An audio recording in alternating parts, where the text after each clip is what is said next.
Siapa tuh ya, Lek?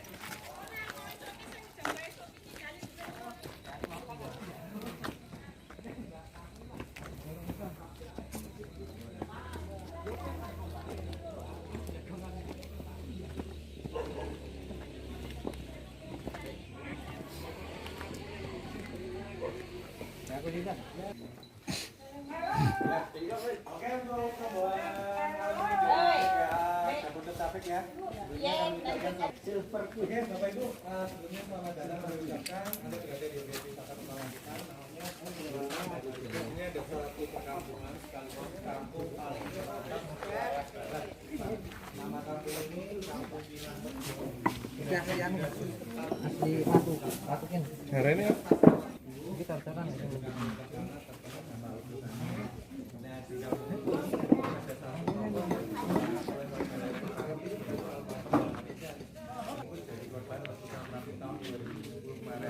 kronologinya, Mbak Marijan itu tadinya mau dievakuasi pakai mobil ini, Bu. Suzuki FPV kala itu. Tadinya mau dijemput pakai mobil ini, dikendarai 2 orang, 1 wartawan, 1 relawan yang tadinya mau jemput Mbak Marijan. Tapi karena Mbak Marijan disuruh turun nggak mau, keburu Merapi meletus, awan panas 1 wedhus gembel keburu datang.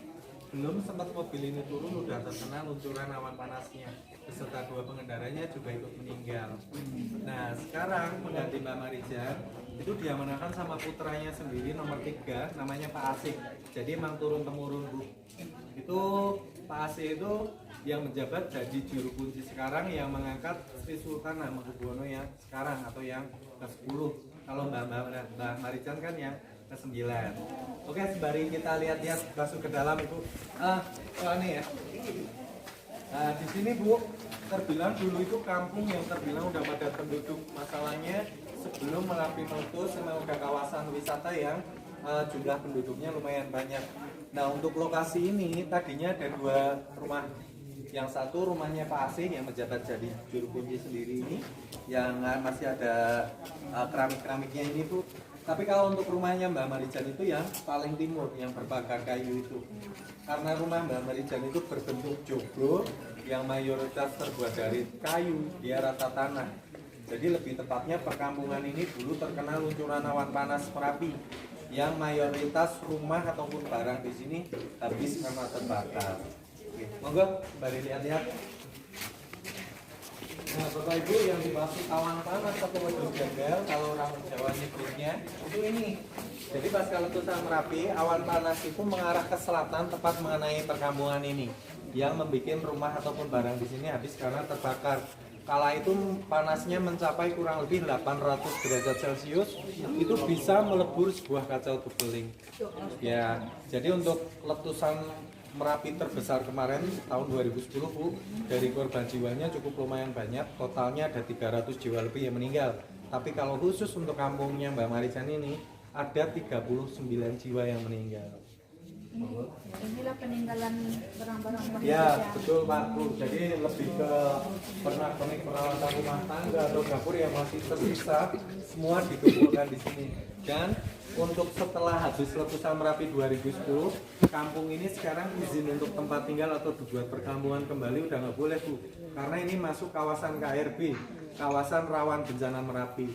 Jadi warganya yang tadinya bermukim di sini itu udah direlokasi, dibuatkan rumah sama pemerintah berjarak radius aman 15 km ke selatan. Cuma kalau untuk aktivitas dari pagi sampai sorenya, mereka masih banyak di area sini untuk mengais rezekinya. Ada yang jualan, ada yang nambang, ada juga yang merumput. Tapi kalau udah senja, mereka pulang ke rumah relokasi masing-masing. Oke, semoga kita lanjut.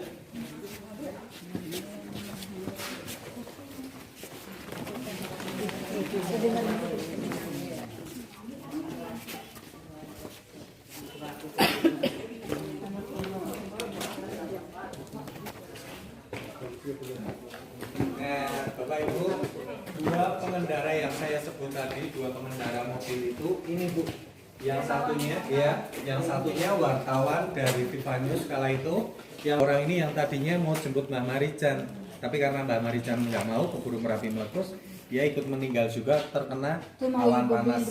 Ya betul. Nah ini foto dokumentasi pasca mau meletus Merapi dan sesudah letus Merapi. Jadi pasca mau meletusnya Merapi dari warga sendiri itu hiruk pikuk menyelamatkan diri.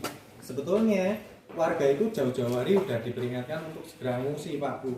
Tapi karena warga sendiri banyak yang bandel, ngeyel sekaligus nyepelein, dikira letusannya nggak sampai sini, akhirnya banyaklah korban. Nah setelah letusan Merapi itu dari tim SAR, dari TNI juga itu menyisir tuh Pak dari rumah satu ke rumah lainnya, takutnya masih ada korban jiwa yang tergeletak di dalam. Nah itu masih disisir. Jadi kurang lebih foto dokumentasinya seperti ini. Pasca habis letusan keadaan sini semua porak-poranda, hampir nggak ada pepohonan hidup Pak Bu. Ini terbilang pohon-pohon baru semua. Jadi pasca habis letusan Merapi banyak dari pemerintah daerah ataupun pusat sekaligus wisatawan yang berdonasi bibit tanaman, jadi penghijauan kembali. Yeah. Nah ini dari keluarga Juru Kunci atau almarhum Mbak Marijan, itu hanya Mbak Marijan sendiri Pak Bu yang meninggal, mulai dari istri sampai anak cucu. Nah ini Juru Kunci yang sekarang, putra Mbak Marijan nomor 3, namanya Pak Asih, sekaligus beliau jadi dosen UII, Universitas Islam Indonesia. Yeah. Ini apa nih nak? Mobil itu jatuh. Ya itu jadi terkena dampak letusan awan panasnya Bu. Jadi semua rata-rata barang ataupun rumah di sini habis karena terbakar. Mas, Ya. ini maksud juru kunci itu maksudnya apa? Pedang kunci dia? Ya jadi gini Pak, juru kunci itu tugasnya, juru kunci itu ditunjuk oleh Sri Sultan Hamengkubuwono atau Raja Jogja. Itu tugasnya, dia yang memberi izin boleh apa enggaknya, menilai aman atau enggaknya aktivitas Merapi. Jadi selain dari mata visual, dia bisa melihat dari mata batin Pak. Karena ini hidup di lereng Merapi, apalagi di Yogyakarta Pak Bu, yang sifat kejawennya itu masih kuat. Jadi di sini setiap benda-benda bertuah, tempat-tempat bertuah itu masih banyak yang disakralkan. Salah satunya ya Merapi ini. Nah kalau gitu sempat nggak Mbak Marijan itu ngasih fatwa dulu, ngasih peringatan pada warga? Sebetulnya sudah Pak, karena dari Merapi sendiri itu meletus nggak langsung dari itu enggak, dia bertahap. Ada 3 tahap, siaga, waspada, awas. Kalau udah dari waspada level 3, itu sebetulnya untuk radius tertentu itu udah nggak boleh ada aktivitas. Tapi dari warga sendiri lebih berat ke harta sama hewan piaraan. Dikira letusannya nggak sampai sini, ternyata malah melebihi. Nah ini Pak Bu, ini juru kunci regenerasi. Mulai dari, setahu saya ada 3. Mulai dari bapaknya Mbak Marijan, Mbak Hargo, terus Mbak Marijan yang meninggal kemarin 2010. Sekarang putranya sendiri, Pak Asih ini yang menjabat jadi juru kunci sekarang. Nah ini pasca pengangkatan juru kunci yang sekarang langsung sama Sri Sultan Hamengkubuwono yang 10. Karena untuk juru kunci itu Pak Bu, ngikutnya abdi dalam keraton. Jadi setiap 1 tahun sekali Pak Bu, tepatnya bulan Sapar kalau mau lebaran, itu diadakan namanya labuan. Labuan itu sejenis kayak selamatan atau kenduri, yang mayoritas pesertanya itu rata-rata abdi dalam keraton semua. Nah itu titik kumpulnya di sini. Nanti kalau udah jamnya, mereka berbondong-bondong naik ke atas, tapi nggak sampai puncak Bu, cuma sampai pos 1 atau pos 2 untuk ritualnya aja. Tapi mayoritas rata-rata pesertanya abdi dalam keraton. Jamnya itu malam? Pagi Pak. Kalau untuk malamnya itu pesta rakyat. Mulai ada kesenian dari wayang kulit, ketoprak, ataupun kesenian jadilan atau kuda lumping. Itu malamnya. Jadi kayak pesta rakyat gitu. Kalau paginya baru mereka berbondong-bondong naik ke atas. Ritual itu pergian? Iya, istilahnya labuan. Ini sholat itu apa? Ini sholat duha Pak Bu. Jadi pas kala habis letusan, dari pihak warga itu sholat duha, dia mendoakan kerabat-kerabatnya yang meninggal. Nah, iya. Ini berarti ini baru ya? Ya, ini baru. Jadi ini namanya Joglo Merapi Bu, titik kumpul kalau pas ada labuan. Nah untuk rumahnya Mbak Marijan sendiri ini Pak Bu, yang berpagar kayu ini. Seperti saya bilang tadi, karena rumah Mbak Marijan itu berbentuk joglo yang mayoritas terbuat dari kayu, dia rata tanah. Nah di dalam sini itu ada satu batu nisan, tapi itu bukan makam Bu. Hanya tanda waktu ditemukannya jasad Mbak Marijan meninggal dalam keadaan sujud itu pas posisinya di sini. Tapi kalau untuk makamnya sendiri itu ada di timur sana jauh Bu.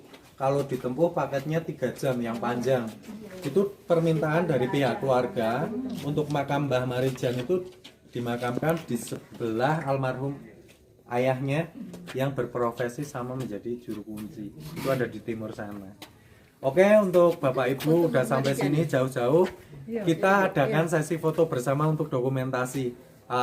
Kalau udah sampai di petilasan Mbah Marijan.